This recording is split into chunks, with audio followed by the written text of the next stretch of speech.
Hello दोस्तों, मैं शिखर स्वागत करता हूं आपका CMICS के ऑनलाइन प्लेटफॉर्म पर। हमारा आज दूसरा पार्ट है त्रिकोणमिति का। उसमें हमने कल कुछ बेसिक से क्वेश्चंस देखे थे। आज हम रेशियो पर बेस्ड कुछ क्वेश्चंस देखेंगे। इसमें होता क्या है, जो पाइथागोरस थ्योरम होती है, कर्ण का स्क्वायर इक्वल टू आधार का स्क्वायर प्लस लंब का स्क्वायर, उसका रिलेशन कैसे होता है एक समकोण त्रिभुज के साथ में, और वो किस तरीके से कोरिलेट करते हैं, यह संबंध हम देखेंगे। तो हम पहले कुछ बेसिक सा देख लेते हैं। जैसे ये क्वेश्चन दे रखा है आप लोगों को कि कोई ट्रायंगल है XYZ त्रिभुज है, और उसका जो कोण Y है, एंगल Y है, वो कितना दे रखा है 90 डिग्री। मतलब समकोण त्रिभुज है, राइट एंगल ट्रायंगल है। अब उसने आपको बोल रखा है cosec x इक्वल टू 13/12। अब उसने क्या दे रखा है यहाँ पर, cosec x होता है, वो क्या होता है 1/sin x का रिवर्स।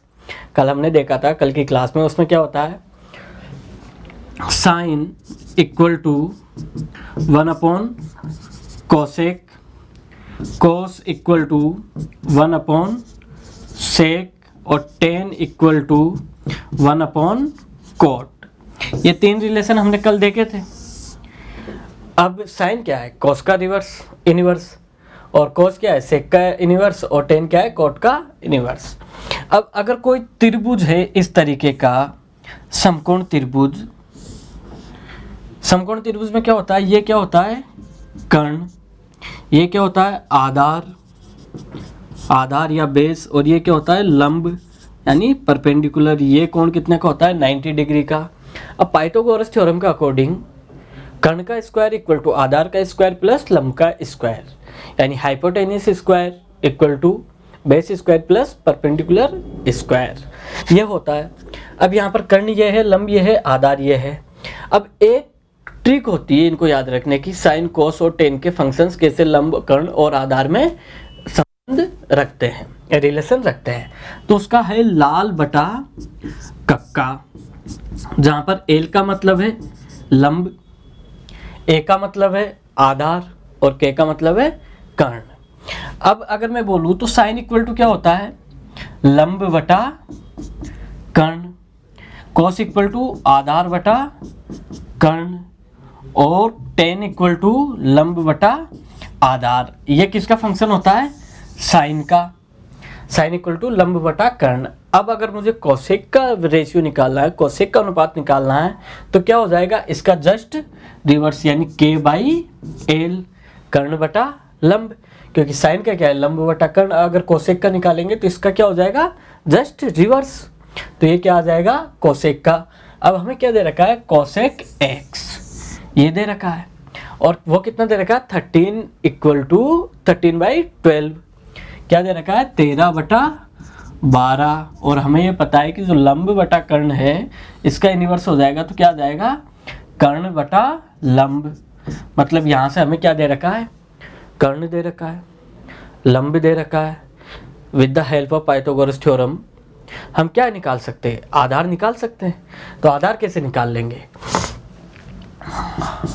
के स्क्वायर इक्वल टू लंब का स्क्वायर प्लस आधार का स्क्वायर, ये होता है कर्ण कितना है 13 का स्क्वायर कितना हो गया 169, लंब कितना दे रखा है 12 का स्क्वायर कितना हो गया 144 plus A square.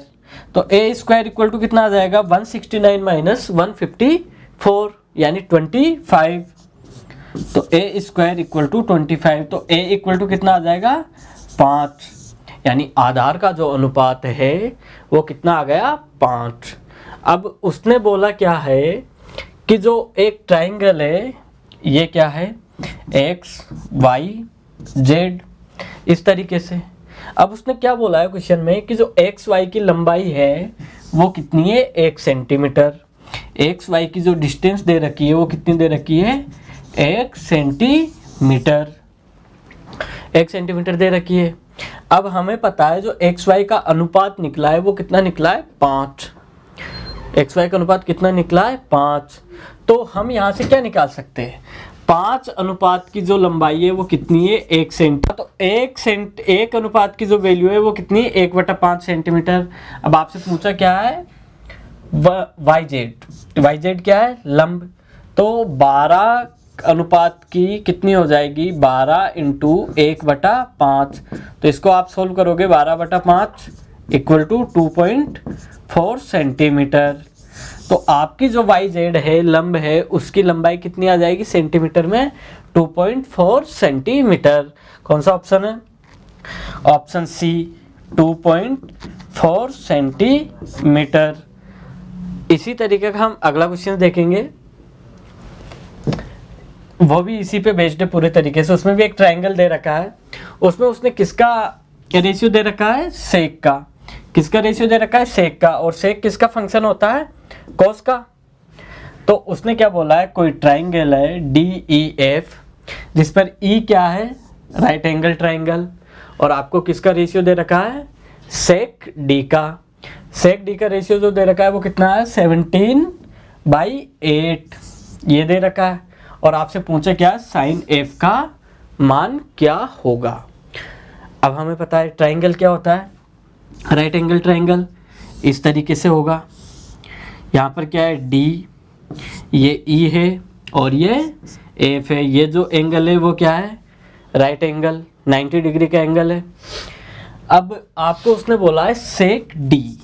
Sec D जो होता है वो कितना है, 17/8। और सेक किसका फंक्शन होता है, सेक इक्वल टू 1 कोस। और हमें लाल बटा कक्का से पता है कि कोस किसका है, आधार बटा कर्ण। तो हमें क्या क्या दे रखा है, आधार दे रखा है और कर्ण दे रखा है। तो यहाँ से क्या है, सेक इक्वल टू क्या आ जाएगा, कर्ण बटा आधार। और हमें ये अनुपात कितना दे रखा है, 17/8। अब हमें पता है कर्ण और आधार, लंब हम निकाल सकते हैं कैसे, वही पाइथागोरस थ्योरम से। कर्ण का स्क्वायर इक्वल टू आधार के स्क्वायर प्लस लंब का स्क्वायर।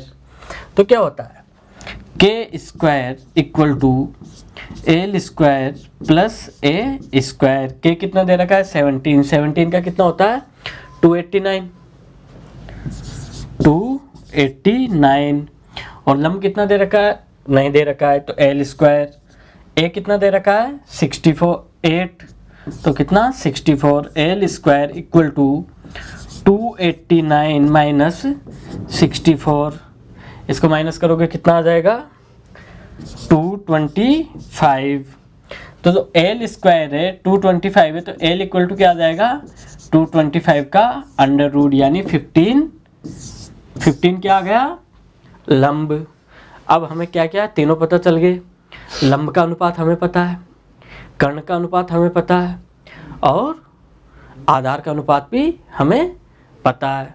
अब उसने हमसे पूछा क्या है, साइन F की वैल्यू क्या होगी। अब साइन इक्वल टू क्या होता है, साइन इक्वल टू होता है लंब बटा कर्ण। हमने लंब निकाल लिया कितना, 15। लंब 15 है, कर्ण कितना दे रखा है, 17। तो साइन F की जो वैल्यू है वो कितनी आ जाएगी, 15/17। कौन सा ऑप्शन है, ए ऑप्शन। साइन F क्या होगा आपका, 15/17, ए ऑप्शन। अब हम बढ़ते हैं अगले क्वेश्चन की तरफ। अगला क्वेश्चन है, यदि टेन थीटा, आपको क्या दे रखा है, टेन थीटा का रेशियो दे रखा है 18/15। और आपसे पूछा क्या है, किसकी वैल्यू पूछी है, 1 minus sine theta upon 1 plus cos theta का अंडर रूट। दोनों पर अंडर रूट है।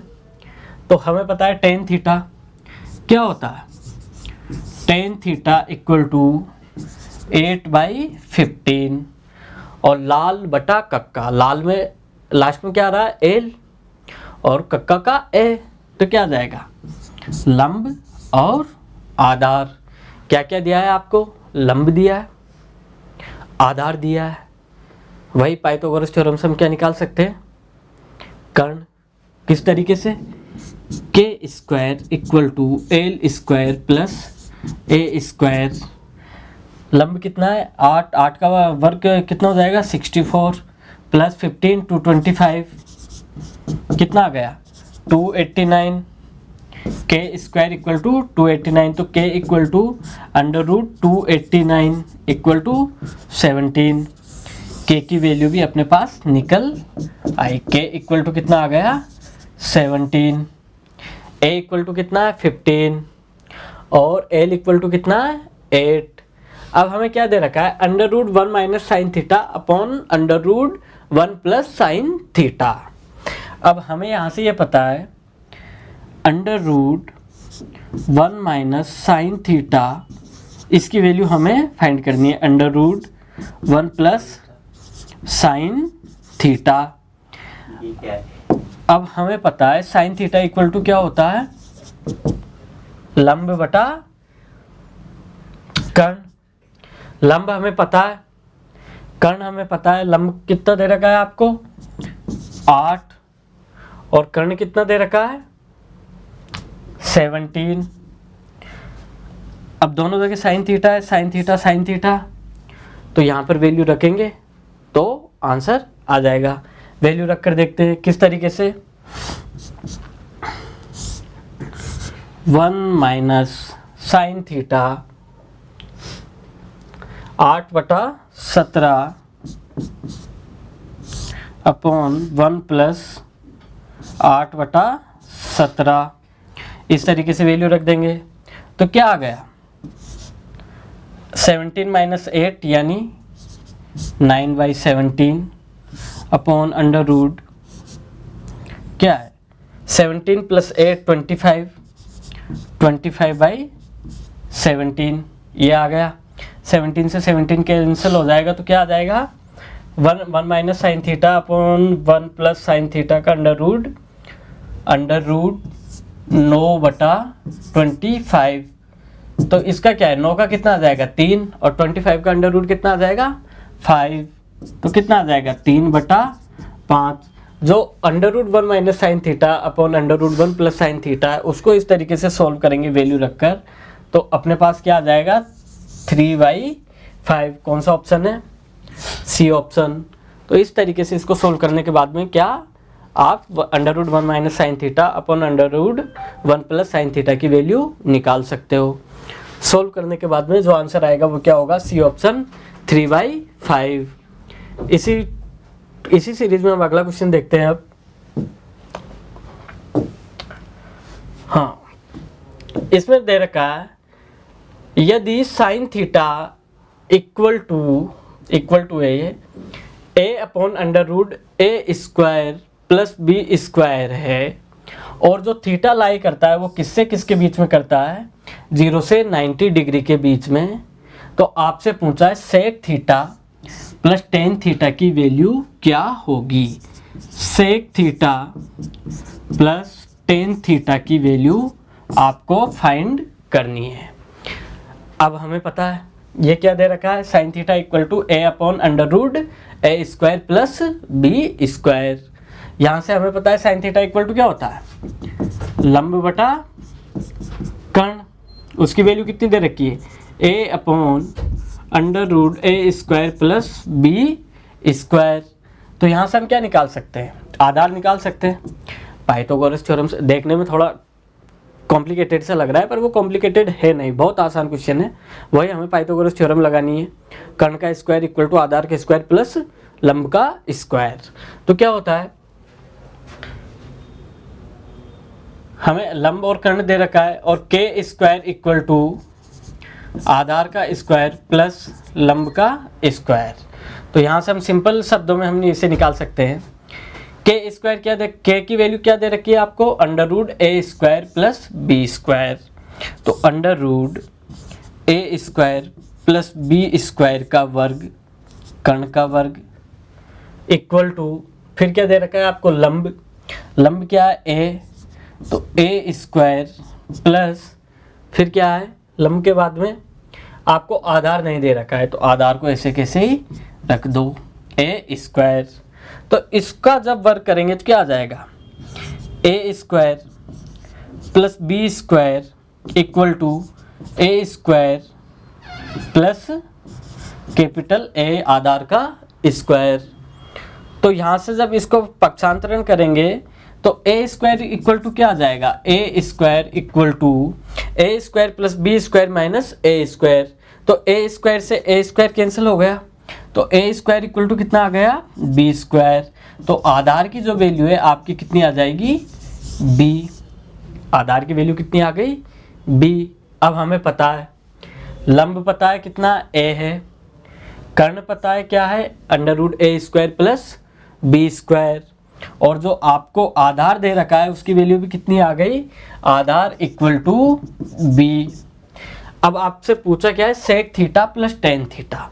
सेक थीटा क्या होता है, 1 कोस, और टेन थीटा का तो हमें सिंपल से पता है कितना, लाल बटा का कम है, लंब अपॉन आधार।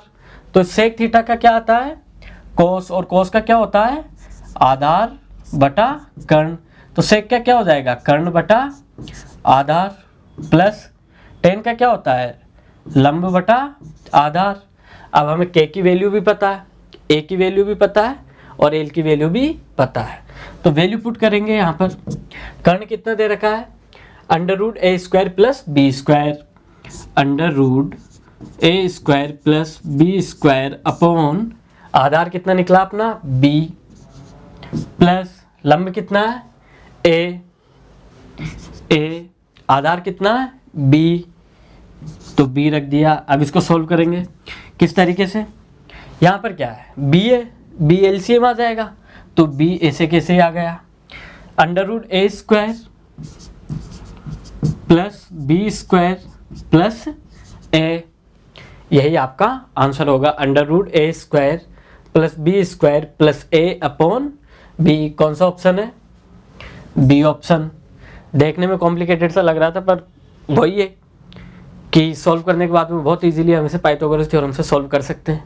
बहुत सिंपल है, इसका तो कोई मतलब ही नहीं है 0 to 90। सिर्फ ये कहना चाहता है कि जो आपका थीटा है वो फर्स्ट क्वाड्रेंट में लाई करता है, नेगेटिव वैल्यू नहीं होगी। 0 to 90 क्या होता है, साइन पॉजिटिव होता है, वही बता रहा है ये। तो इस तरीके के क्वेश्चन से डरने की कोई ज़रूरत नहीं है, बहुत इजीली सॉल्व हो जाते हैं ये, अगर आपको बेसिक कॉन्सेप्ट्स पता हो तो। और अगर बेसिक कॉन्सेप्ट्स पता नहीं है तो आप इसको देखकर डरकर आगे बढ़ जाओगे और सॉल्व भी नहीं करोगे। और जबकि सॉल्व करने में क्या है, बहुत इजीली सॉल्व हो गया, सब एक दूसरे से कैंसिल हो गए और लास्ट में जाकर ये आंसर आ गया। तो अब हम देखते हैं अगला क्वेश्चन। तो अपना अगला क्वेश्चन है वो क्या है, टेन थीटा इक्वल टू 2/3। तो आपसे पूछा 3 sin theta minus 4 cos theta upon 3 sin theta plus 4 cos theta. इसकी वैल्यू आपको फाइंड करनी है। अब आपको पता है टेन थीटा इक्वल टू क्या होता है, टेन थीटा इक्वल टू होता है टेन थीटा इक्वल टू 2/3। और ये आपको क्या दे रखा है, लंब और आधार। लाल बटा कक्का से हम इसे सॉल्व करेंगे, क्या है, लंब बटा आधार।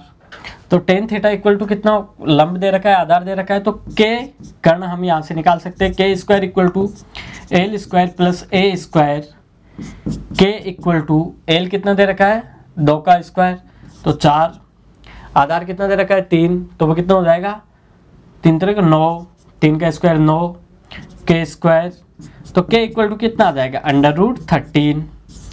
आपके पास कर्ण है, लंब है, आधार है। आपसे पूछा क्या है, 3 sin theta minus 4 cos theta upon 3 sin theta plus 4 cos theta. हमें पता है साइन इक्वल टू क्या होता है, लंब बटा कर्ण, cos इक्वल टू क्या होता है, आधार बटा कर्ण। और हमें पता है एल बाई के वैल्यू कितनी आ जाएगी, 2/√13। और आधार बटा कर्ण की वैल्यू कितनी आ जाएगी, आधार कितना है आपका 3/√13। इस तरीके से ये वैल्यू हम कहाँ पुट कर देंगे, ये साइन की वैल्यू है, ये कॉस की वैल्यू है, तो यहाँ इसमें वैल्यू पुट करेंगे 3 sin theta minus 4 cos theta upon 3 sin theta plus 4 cos theta. और साइन की जगह पर क्या रखेंगे, लंब बटा कर्ण, और कॉस की जगह पर क्या रखेंगे, आधार बटा कर्ण। यहाँ पर भी इस तरीके से रखेंगे। तो वैल्यू रख कर देखो, 3 इंटू साइन की वैल्यू क्या है आपके, लंब बटा कर्ण की 2/√13, 2/13 का वर्गमूल माइनस 4 इंटू आधार बटा कर्ण, कॉस की जगह पर क्या रखेंगे, आधार बटा कर्ण। और आधार बटा कर्ण की वैल्यू क्या दे रखी है, 3/√13। इस तरीके से अब आपको 3 साइन थीटा, यहाँ पर भी वही 3 इंटू 2/√13 प्लस, अब प्लस का साइन है, पहले क्या था ऊपर माइनस, अब यहाँ पर क्या है प्लस 4 इंटू क्या है 3/√13, ये वैल्यू रख दी। तो यहाँ से क्या आ जाएगा, इसको सॉल्व करेंगे 6/√13 माइनस 12/√13 अपॉन 6/√13 प्लस 12/√13। अब हमें पता है यहाँ भी √13 है, यहाँ पर भी √13 है, तो यहाँ पहले √13 को सोल्व करेंगे। √13 को एलसीएम लेंगे तो क्या आ जाएगा, √13 6 माइनस 12 अपॉन √13 6 प्लस 12 कितना आ गया, -6/√13, यहाँ पर 18/√13। इस तरीके से √13 कैंसिल हो जाएगा, तो क्या है -6/18, -6/18 को सोल्व करोगे क्या आ जाएगा, इक्वल टू -1/3। तो जो आपको 3 sin theta minus 4 cos theta upon 3 sin theta plus 4 cos theta की जो वैल्यू है वो क्या प्राप्त होगी, -1/3। कौन सा ऑप्शन है, सी ऑप्शन इसका आंसर होगा। क्या आ जाएगा, 3 sin theta minus 4 cos theta upon 3 sin theta plus 4 cos theta equal to -1/3, C option. तो इसमें क्या है, सभी क्वेश्चंस की अप्रोच अभी तक हमने देखी किस तरीके की है, tan थीटा इक्वल टू 2/3, मतलब जो मेन कॉन्सेप्ट चल रहा है अपना किस पर चल रहा है, लाल बटा कक्का पर। और लाल बटा कक्का क्या होता है भाई, जो ये होता है ये साइन के लिए होता है, आधार बटा कर्ण कोस के लिए होता है, और लंब बटा आधार किसके लिए होता है, टेन के लिए। और साइन कोस टेन का अगर आपको रिलेशन पता है किसके साथ, समकोण त्रिभुज के साथ, तो इस तरीके के क्वेश्चन सोल्व करना बहुत इजी है। डायरेक्ट आप बेसिक कॉन्सेप्ट है बहुत इजीली इसे सोल्व कर सकते हो, बस कैलकुलेशन में कोई माइनर सी मिस्टेक ना हो। तो इसी टाइप का हम अगला क्वेश्चन देखते हैं। अगला क्वेश्चन है अपना tan 4π/3 का मान क्या होगा। अब इसमें क्या है कि एक कॉन्सेप्ट होता है साइन 90 प्लस थीटा और साइन 180 माइनस थीटा, इसी तरीके से कोस में होता है, तो वो एक दूसरे के फंक्शन चेंज कर लेते हैं। अब हमें यहाँ पर दे रखा है tan 4π/3, तो tan 4π/3, पाई की वैल्यू हमने कल पता करी थी कितनी थी, 180 डिग्री। तो मैं इसको क्या लिख सकता हूँ, tan 4 इंटू 180/3, 6 टाइम गया 60, कितना आ गया, tan 240 डिग्री। अब यहाँ पर क्या है, tan 240 डिग्री। अब इसमें क्या हो सकता है, tan का जो कॉन्सेप्ट होता है या तो tan 180 माइनस थीटा आएगा या tan 180 प्लस थीटा आएगा। और tan जब 180 प्लस थीटा आता है तो अपना फंक्शन चेंज नहीं करता है। तो इसको मैं क्या लिख सकता हूँ, tan 180 plus 60 degree equal to tan 60 degree, tan 60 degree के बराबर होगा 180 प्लस 60 डिग्री। अब हमें ये पता है tan 60 डिग्री मतलब tan 60 डिग्री इक्वल टू, अगर आपको वैल्यू नहीं पता है डायरेक्ट tan 60 डिग्री की, तो क्या लिख सकते हैं, sine 60 degree upon cos 60 degree. इस तरीके से वैसे जो tan 60 डिग्री की वैल्यू होती है वो कितनी होती है, b√3।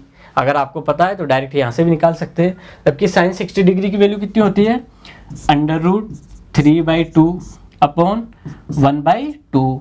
इसको सोल्व करेंगे क्या होगा, √3/2 इंटू 2/1, 2 से 2 कैंसिल हो गया, कितना आ गया, √3। ये क्या हो जाएगा इसका आंसर। तो इसका जो आंसर होगा वो कितना होगा, b√3 tan 4π/3, यानी 180 प्लस थीटा। अगर 180 प्लस थीटा है तो tan अपना फंक्शन चेंज नहीं करेगा और वो किसका वैल्यू बताएगा, tan थीटा का। इसको इस तरीके से भी लिख सकते हैं, tan 180 plus theta equal to tan theta. tan 180 plus theta equal to tan theta. अब हम देखते हैं इसी में अगला क्वेश्चन। अगला क्वेश्चन दे रखा है उसने अल्फा प्लस बीटा है, उसका जो योगफल है वो कितना है 90 डिग्री, और अल्फा और बीटा का उसने क्या दे रखा है अनुपात दे रखा है 2:1, और उसने आपसे पूछा कोस अल्फा और कोस बीटा का अनुपात क्या होगा। अब इसमें जो आपका अनुपात वाला कॉन्सेप्ट है ना वो आ गया थोड़ा सा। अनुपात वाला जो कॉन्सेप्ट है ना वो अल्फा प्लस बीटा, और अल्फा क्या दे रखा है अल्फा और बीटा का अनुपात, और अल्फा प्लस बीटा का योगफल कितना है 90 डिग्री। अब अगर मैं बोलूँ आपसे कि अनुपात में जो होता है वो बोलता है कि 100 रुपये को राम और श्याम में 3:2 में बांटना है तो राम का हिस्सा कितना होगा। इस तरीके के कॉन्सेप्ट क्वेश्चन हमने अनुपात में पढ़े, बहुत इजीली सॉल्व कर लेते हैं। उसी तरीके से उसने यहाँ पर बोला है कि अल्फा और बीटा का जो योगफल है 90 डिग्री है, और उसका जो अनुपात है कितना है alpha ratio beta equal to 2:1। तो हम यहाँ से अल्फा और बीटा की वैल्यू निकाल सकते हैं। कैसे? अनुपातों का योग करके। अब उसने बोला है अल्फा प्लस बीटा का जो योगफल है वो कितना है 90 डिग्री, और अल्फा और जो बीटा है उसका जो अनुपात है वो कितना है 2:1। तो जो अनुपातों का योगफल है वो कितना आ गया 3। अब अगर मुझे अल्फा का वैल्यू निकालना है तो अल्फा का वैल्यू, अब जब हम राम की वैल्यू निकालते थे वहां पर तो क्या करते थे राम का अनुपात अपॉन कुल अनुपात इनटू कुल राशि, इस तरीके से। तो यहाँ पर अल्फा का अनुपात निकालेंगे तो क्या हो जाएगा, अल्फा की वैल्यू निकालेंगे तो अल्फा का अनुपात 2 कुल अनुपात 3 इंटू अल्फा प्लस बीटा का योगफल कितना आ गया 90 डिग्री। 3 टाइम कैंसिल हुआ तो अल्फा इक्वल टू कितना आ गया 60 डिग्री। अब अल्फा हमें पता चल गया 60 डिग्री है तो बीटा कितना आ जाएगा ऑटोमेटिकली, दोनों का योगफल 90 डिग्री है तो बीटा इक्वल टू 30 डिग्री। या फिर उसको भी अनुपात मेथड से सोल्व कर लो। किस तरीके से, beta equal to 1/3 into 90 degree, 3 time कटा 30 डिग्री आ गया, तो कितना आ गया 30 डिग्री। यानी हमें पता चल गया अल्फा की जो वैल्यू है वो कितनी है 60 डिग्री, बीटा की जो वैल्यू है वो कितनी है 30 डिग्री। हमसे पूछा क्या है कॉस अल्फा और कॉस बीटा का अनुपात, यही पूछा है। तो हमें पता है अल्फा की जगह पे क्या रख देंगे कॉस 60 डिग्री, और बीटा की जगह पर क्या रख देंगे कॉस 30 डिग्री। कल हमने एक इंडेक्स बनाकर देखी थी साइन और कॉस की पूरी। साइन 0 डिग्री की वैल्यू 0 होती है, साइन 30 डिग्री की वैल्यू कितनी होती है 1/2 होती है, साइन 45 डिग्री की क्या होती है 1/√2, साइन 60 डिग्री की क्या होती है √3/2, और साइन 90 डिग्री की 1।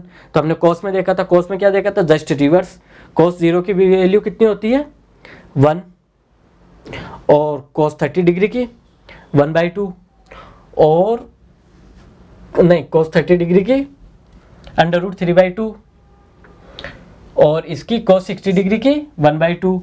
तो यहाँ से क्या हो जाएगा कॉस 60 डिग्री अनुपात कॉस 30 डिग्री, क्योंकि अल्फा और बीटा की वैल्यू तो यही आई है। कॉस 60 डिग्री इक्वल टू कितना आ जाएगा 1/2, यही आएगा, और कॉस 30 डिग्री की वैल्यू कितनी आ जाएगी √3/2, 2 से 2 कैंसिल हो जाएगा, तो इनका अनुपात जो आएगा वो कितना आएगा 1/3। तो कॉस अल्फा और कॉस बीटा का जो रेशियो आएगा वो कितना आएगा 1/3। 7th का कौन सा है आंसर ए। दे आपको ट्रिग्नोमेट्री में रखा है, बेसिकली क्वेश्चन है अनुपात और समानुपात का, बहुत इजी है, कोई दिक्कत नहीं होगी सॉल्व करने में। क्या है अल्फा और बीटा का योगफल दे रखा है 90 डिग्री, अनुपात दे रखा है। अगर आपको कॉस अल्फा और कॉस बीटा दे रखा है तो आप डायरेक्ट इसे याद कर सकते हो, निकाल सकते हो कॉस अल्फा और कॉस बीटा की आपको वैल्यू याद है तो। अब इसी में हम अगला क्वेश्चन करते हैं, कौन सा वाला, x sin theta equal to 5/5√3/2 दे रखा है, और x cos theta equal to क्या दे रखा है 5/2, और आपसे पूछा क्या है x की वैल्यू आपसे पूछी गई है। अब इसको किस तरीके से सॉल्व करेंगे, आपको x sin थीटा दे रखा है, x cos थीटा दे रखा है, तो हम इसको किस में कन्वर्ट कर लेंगे, पहले tan में। tan क्या होता है, sin theta upon cos theta, तो इसको लिख लेते हैं x sin theta upon x cos theta equal to 5√3/2 upon 5/2। इस तरीके से इसको लिख सकते हैं। यहाँ से क्या आ जाएगा, x से x कैंसिल हो गया, तो sin theta upon cos theta क्या होता है, tan थीटा। तो sin theta equal to cos theta equal to direct लिख सकते हैं tan थीटा। यहाँ क्या होगा, 2 से 2 कैंसिल हो जाएगा, हो गया। क्या आया, 5√3 अपॉन 5 से 5 कैंसिल हो गया, तो कितना आ गया, √3। अब हमें पता है tan थीटा इक्वल टू √3। हमने पिछले क्वेश्चन में देखा था कि tan 60 डिग्री होता है, उसकी जो वैल्यू होती है √3 होती है। तो यहाँ से थीटा इक्वल टू क्या निकल आया, थीटा इक्वल टू निकल आया 60 डिग्री। थीटा इक्वल टू क्या निकल आया, 60 डिग्री। अब हमें क्या पता चल गया, थीटा की वैल्यू। थीटा की वैल्यू हमें पता चल गई और हमसे पूछा क्या है, एक्स की value.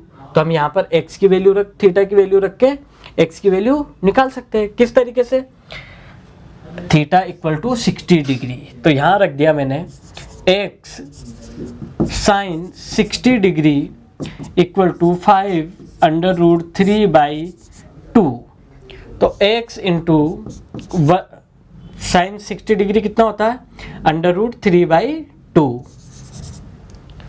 x into √3/2 equal to 5√3/2।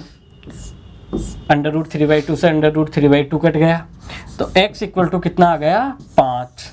और आपसे पूछा क्या था, x की तो वैल्यू पूछी थी, x का मान क्या होगा, तो x का मान क्या आ गया, ऑप्शन डी 5। तो इस तरीके के क्वेश्चन सॉल्व करना बहुत इजी है, मतलब अगर आपको बेसिक कॉन्सेप्ट्स की अंडरस्टैंडिंग है तो कोई डिफ़िकल्टीज नहीं आएगी, आप बहुत इजीली इनको सॉल्व कर लोगे। तो बहुत बहुत धन्यवाद दोस्तों।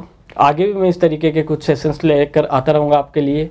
जुड़े रहिएगा CMICS के ऑनलाइन प्लेटफॉर्म पर। धन्यवाद।